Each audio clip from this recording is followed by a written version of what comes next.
The rise of Chile's Popular Front in the late 1930s was an important turning point for the Chilean left that brought the Chilean Communist and Socialist parties fully into the mainstream and marked the first time in Latin American history that Marxist parties were included in a national governing coalition.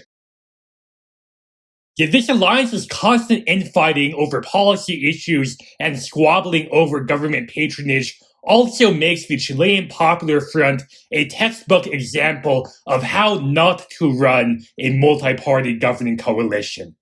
And the collapse of this multi-party cooperation in the late 1940s would leave the front's three main parties badly weakened throughout most of the 50s. In the aftermath of the Nazi seizure of power in Germany, the Comintern reversed its hostility to political reformism, and it called on its member parties to form alliances or popular fronts with bourgeois reformist governments for the purpose of stalling the rise of fascism in their countries. We have already seen the effects of this policy shift in a couple of our previous videos in this series. The Comintern's policy was one of the factors behind the Costa Rican Communist Party's support for the reformist establishment politician Rafael Calderón in the 40s.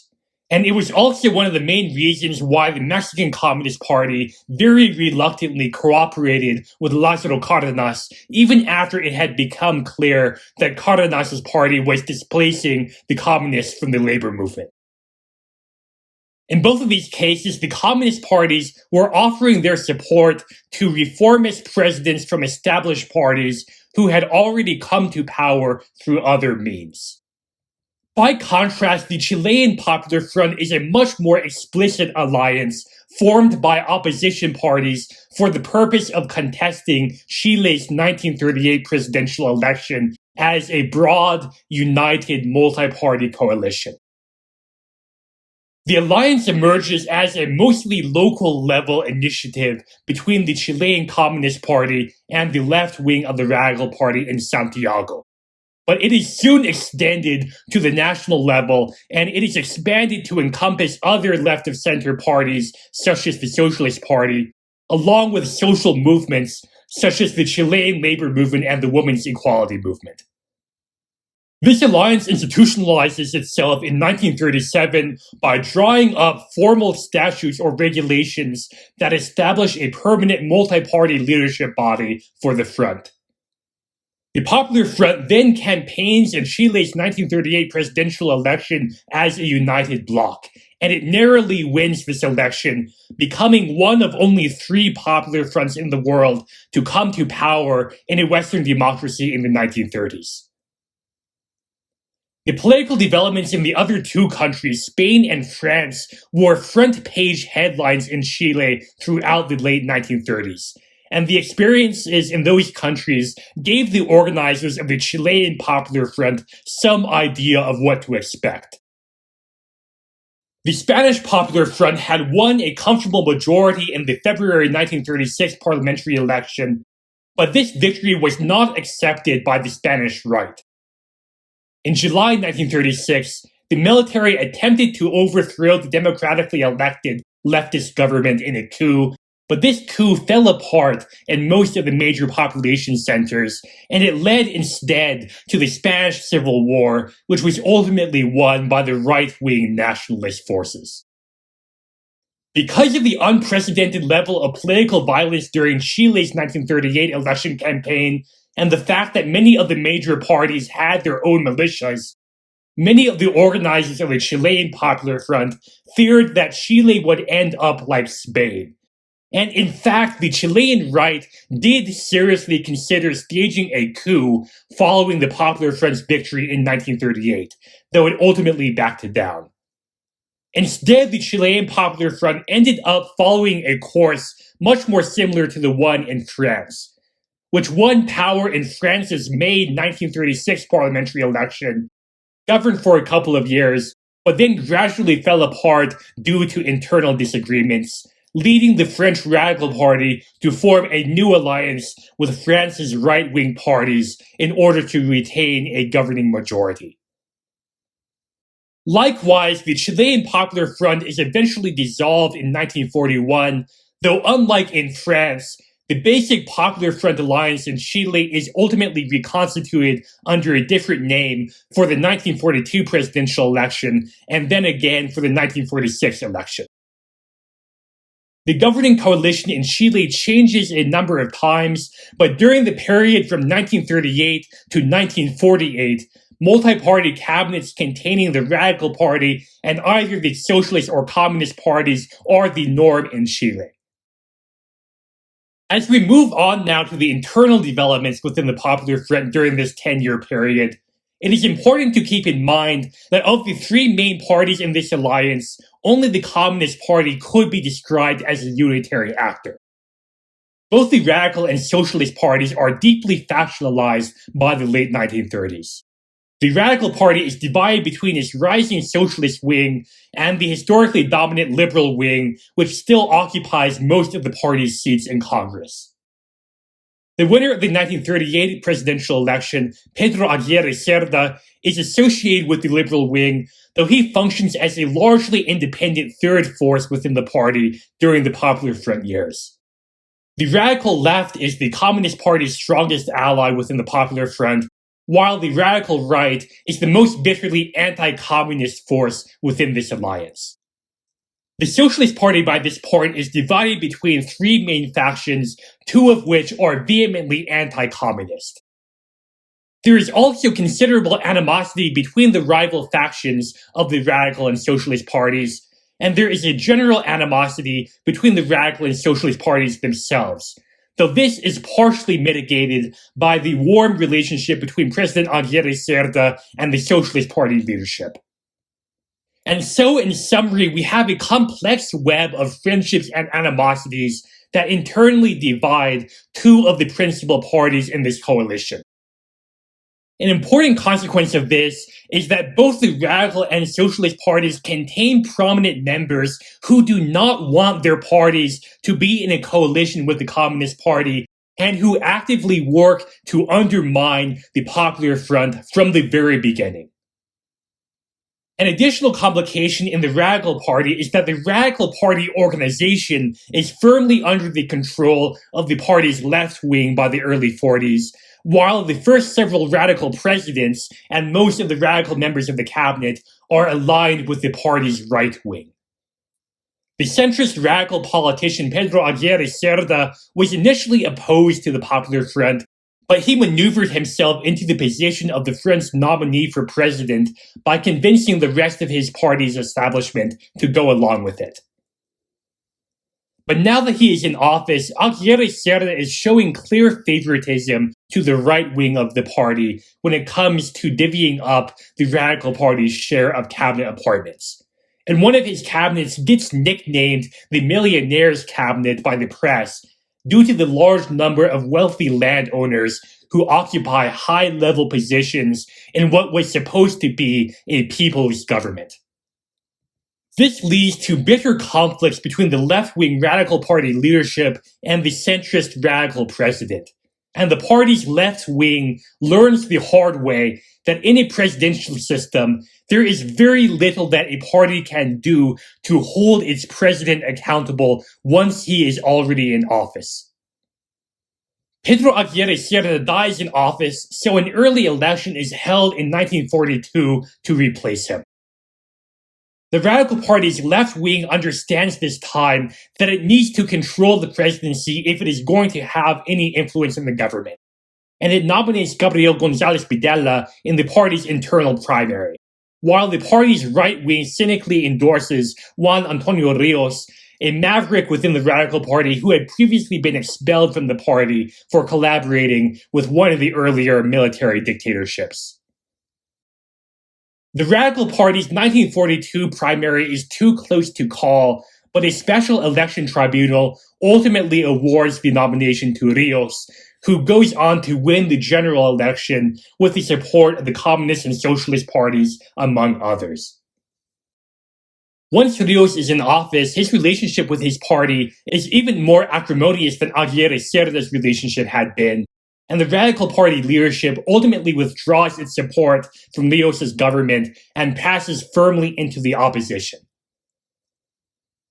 Juan Antonio Rios dies in office as well, so another early election is held in 1946. The Radical Party's left wing nominates Gabriel Gonzalez Videla once again.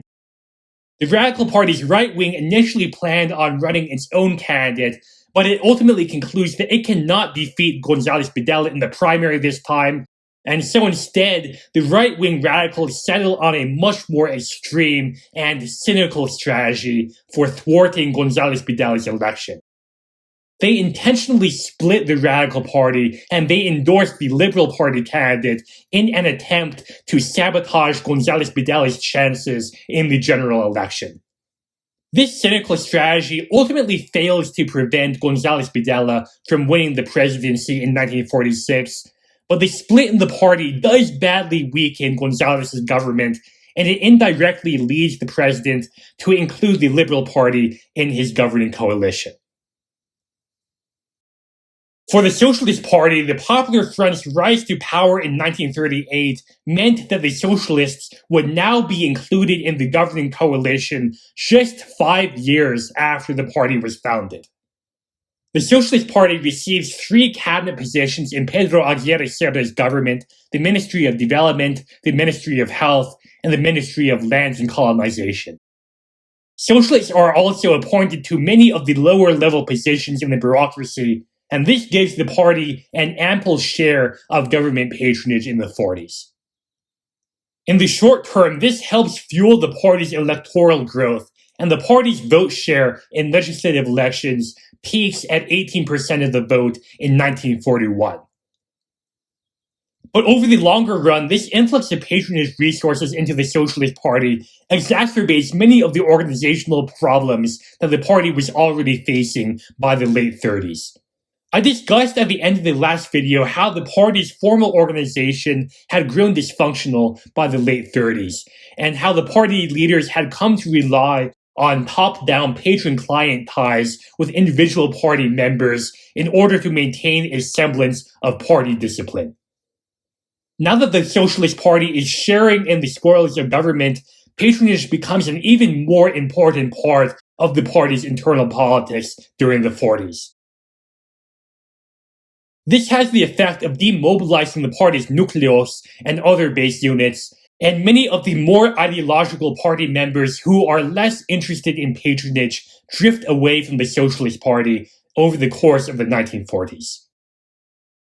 The party's internal competition over patronage and the general disagreement within the party over whether the Socialists should remain in this coalition government also fuels bitter factional conflicts within the Socialist Party during the Popular Front years. The party's principal founder, Marmaduke Grobe, leaves the party in the mid-1940s after he loses an internal leadership election to Salvador Allende, and Grobe founds a new party called the Authentic Socialist Party.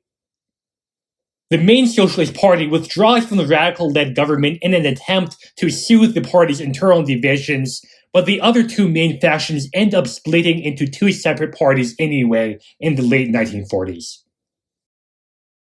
Just 8 years after the party's electoral peak, the Socialist Party enters the 1949 legislative election divided into 3 separate pieces, the largest of which wins less than 5% of the vote. Participation in the Popular Front has a much less harmful effect on the Communist Party compared to the Socialist Party. This is partly because the Communists are a much more disciplined party, but it also helps that the Communists maintain a greater distance from the government during the Popular Front's early years. The Communist Party declines to seek any cabinet positions in the first Popular Front government because it is worried that communist participation in the cabinet would give the Chilean right a pretext for overthrowing the government in a coup. As a result, the Communist Party does not receive much patronage from the radical-led governments, but the communists do benefit from their greater freedom of movement now that the Popular Front is in power. For the first time since the era of Recabarren in the early 20s, the Communist Party is able to organize fully out in the open, rebuild its ranks after the repression of the late 20s, and recover much of the ground in the labor movement that it had lost to the Socialists in the 30s. When the Popular Front took power in 1938, the Communist Party was still a mostly regional party whose votes came mostly from the mining areas of northern Chile. But during the 1940s, the Communist Party evolves into a truly national party that has strong party organizations in central and southern Chile as well. The unionization of the Chilean peasants had been a long-standing goal for the Communist Party ever since its foundation. And now that the Popular Front is in power, the Communists hope to step up their unionization efforts in rural areas. However, this becomes a major source of tension in the Popular Front governments.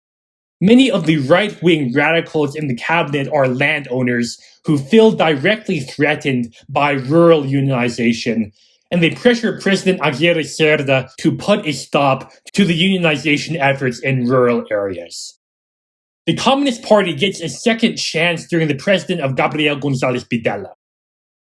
With the Radical Party divided, the Communist Party's support had been critical for González Videla's victory in the 1946 election, and the Communists were able to extract several important concessions during the early years of his government.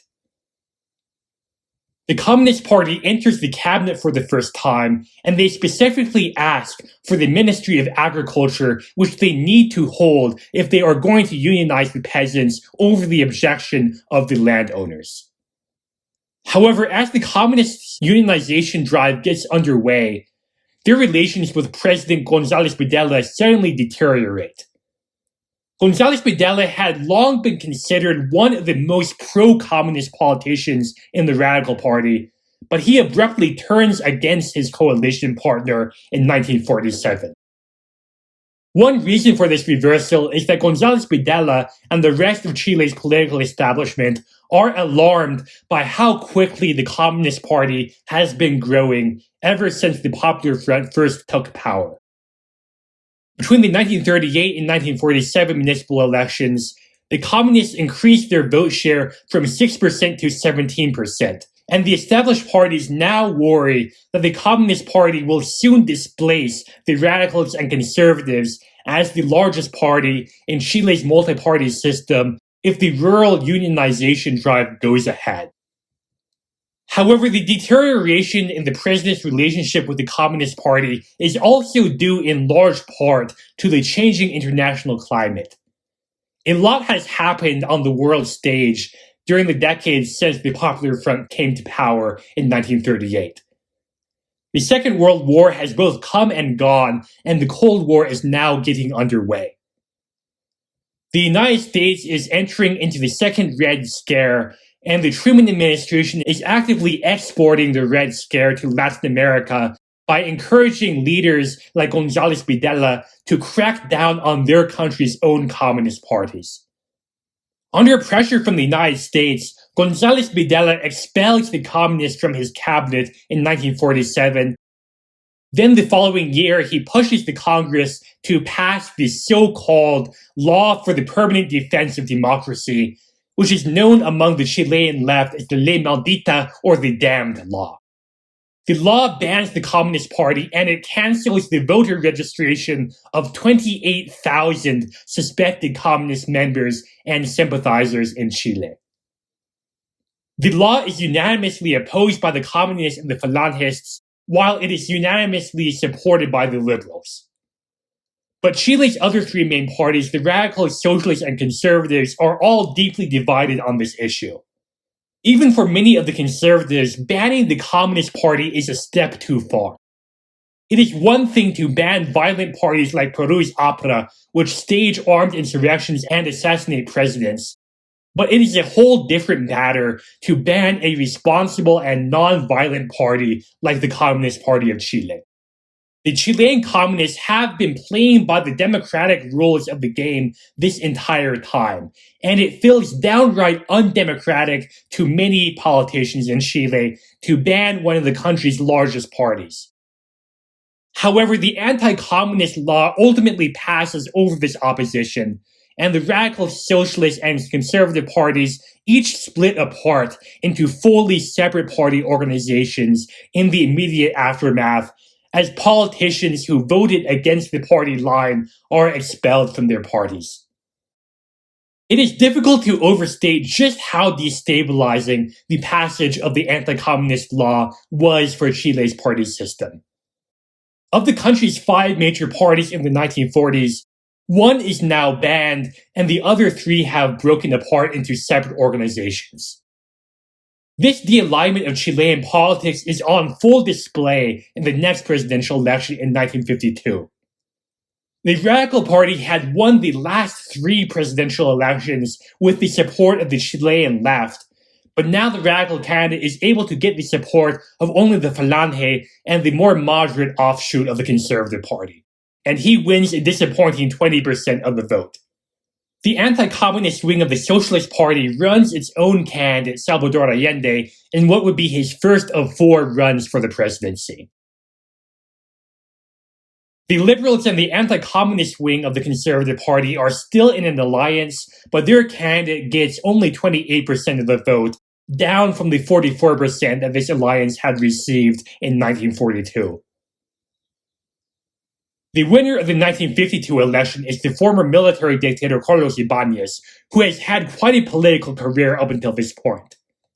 A central figure behind the collapse of the parliamentary republic in 1924 and then the military coup of 1925, Ibáñez usurped the Chilean presidency in 1926, and he established a 4-year personal dictatorship. He then ran for president as the candidate of the Chilean Nazi Party in 1938 and as the candidate of the Liberal Conservative Coalition in 1942. And he tried to overthrow González Videla in a coup just a couple years earlier.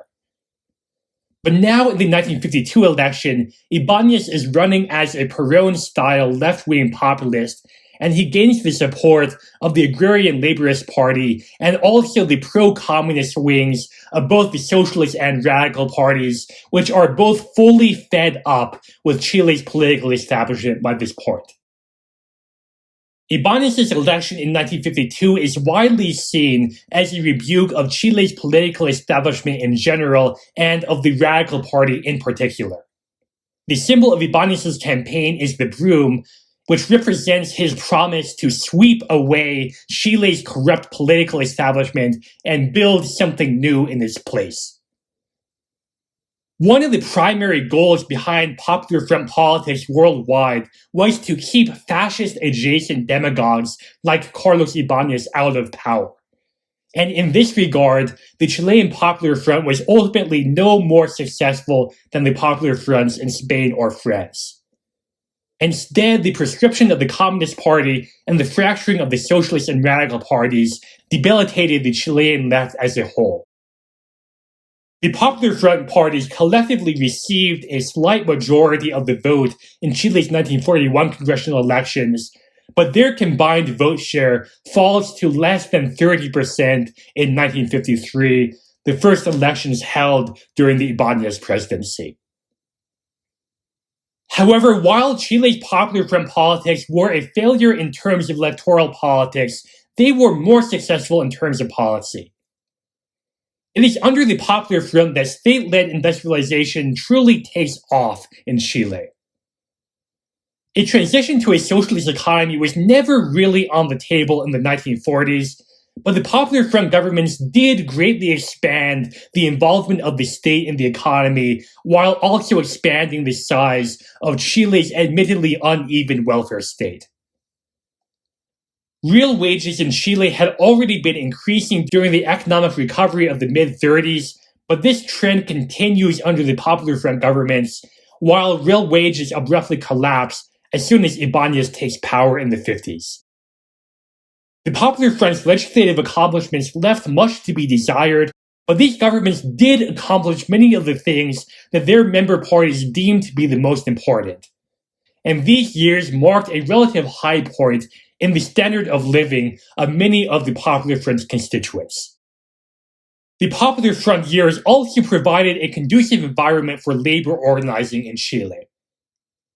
As the radical socialist and communist parties united into the Popular Front in the mid-1930s, the labor activists and unions that were aligned with these parties united into a new labor federation called the Confederation of Chilean Workers. While this particular labor federation did not survive for long as a united force, it was an important step towards labor unity in Chile that helped pave the way for the foundation of the much more successful and enduring labor federation called the CUT in the early 50s. More generally, the Popular Front helped bring the socialist and communist parties into the mainstream of Chilean politics for the first time, and it transformed them into accepted and institutionalized fixtures within the Chilean party system. Some of this work was undone by the proscription of the Communist Party in 1948, but the Communist and Socialist parties' experiences in the government during the 40s nevertheless left a lasting imprint on these parties that shaped the way that they saw themselves with respect to the rest of Chile's political system.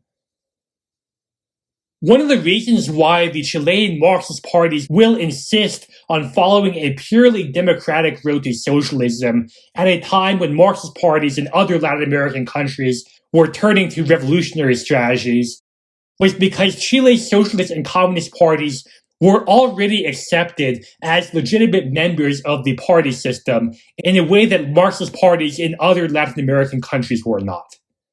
And it is during the Popular Front years that this acceptance and inclusion of the Chilean left truly begins. The coalition governments of the 30s and 40s were a fraught and contentious chapter of Chilean politics, filled with internal squabbling and the occasional backstabbing, but they were also an important learning experience for the parties involved in this alliance that will ultimately help them avoid making the same mistakes when they come together once more in the Popular Unity Alliance in 1969, which consists of a reunified Socialist Party, a re-legalized Communist Party, and a re-radicalized Radical Party.